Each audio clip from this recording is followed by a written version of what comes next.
Chapter 9. After what seemed like an tiny and yet no time at all, Ridley looked at her watch and said, "We should go." The four had spent the last few hours in the secret room in Mr. Verna's magic shop, and it was the most fun he'd ever had. Theo showed Carter how he pulled the ball from his pocket, a wire chain that allowed the ball to fold in half. Leela showed Carter how she escaped from handcuffs, a key hidden under a square inch of fake skin on her wife's end. Redley showed him a secret code she had been working on, used actual cards from a playing desk. In change, Carter showed them some of his card and coin tricks. Redley kept rolling her eyes until she looked in her pocket to find an entire deck of cards stuffed inside. Then she quieted down. The other Mr. Vernon brought them a platter of tiny clumber and cream cheese sandwich with all the circus cut off. Carter wanted to shove the least few into his bag, but he knew that would look strange. He began to worry about what he do with Leela kicked everyone out. There was no way he could sleep on the park bench again. Now he knew how close it was to the magic shop, but where else could he go? If Uncle Sti were here, they would have already worked several shell games and made at least enough to get through a couple of days in boarding house. That, however, it was all in the past. "Come on," Theo said, waving from Carter to follow. "Where?" Carter asked. "To the carnival, silly," Leela said. "We've been looking forward to it all week." "Oh," Carter said, feeling his stomach drop at the thought of bosses and his goons. "I think I'm going to pass." "Why?" Theo asked. "I thought everyone enjoyed the festivals of public rivalry."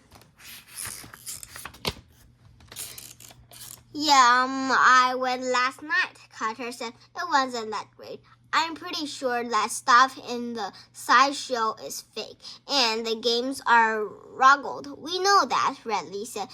"That's why we want to go, to figure out how everything worked and beat them all at their own game. It's always good for young magician's mind to learn all at the mysterious around them," Theo added. "That way can be better receptive then." "Come on," Leela said, taking Carter's arm in her own.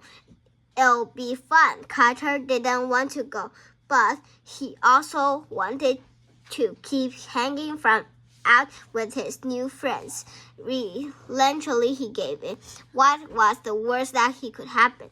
If you ever find yourself in a character in a story, refrain from asking yourself this question. Invariably, you will find out the answer, and most likely you will not like it. The sun had nearly set by the time they made into the fairgrounds. As the four passed around under the twinkle-stringed light at the carnival's entrance, Carter was on edge. He withdrew the newsboy's cap from his bag and put it on. He pulled it low over his eyes, hoping that none of Bosso's gang would recognize him. "Let's get some ride tickets," Leela said, grabbing Theo and pulling him over to the ticket booth. While the other waited in line, Carter found himself alone with Redley by the twinkling gate. Theo and Leela seemed to accept Carter without questions, but Redley looked at him like he was a machine she was trying to figure out. So Redley asked point blank, "What's your deal?" "My deal? Yeah. Where are you from? Where did you live? Where did you go to school? Why are you here?" Redley asked. "It's complicated," Carter answered honestly. "So tell me." Carter kicked some spoiled popcorn on the floor. He wasn't sure how to answer, but the silence was growing intense. I'll be blunt, Lee said. I want you to know that I don't trust you. No one soiled in. I vote for no to see if the secret real. Theo and Lila see that best in people. I don't. Funny how we just spent hours together and I still don't know a single thing about you. So I'll ask one last time. Why are you here? Here in Mineral? Carter asked, shaking by Redley's aggressive questioning. Quickly, he lied. My parents and I are staying in the Royal Springs Hotel. You mean the Grand Oak Resort? Of course, that's what I mean. Carter answered, forced himself to chuckle. Redley's figure star was throwing him out. What do you want from Lila and Theo? Redley asked. What do you want from Mr. Vernon? Nothing, Carter said. Nothing. I don't want anything from anyone. I never have. That's not true, Redley said. Everyone has something up their sleeve.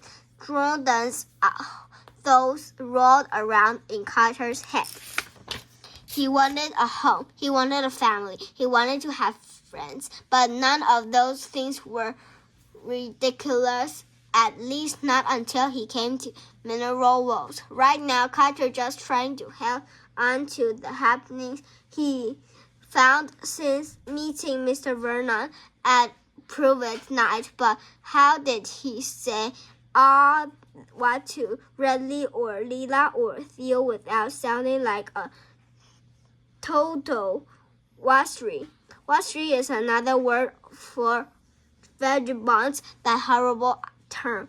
The three would vanish him faster than he knew how to vanish himself. I'm not a bad person, he whispered. You didn't answer my question. Redley's star was unbearable. What do you want here?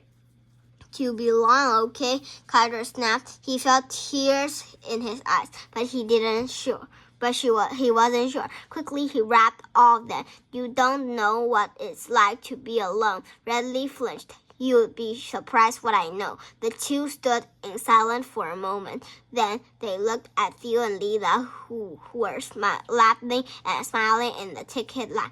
They have it easier than most, Redley said quickly. That's why they're so fast to accept others. Me? Everyone treats me like I'm different. I'm not different. No.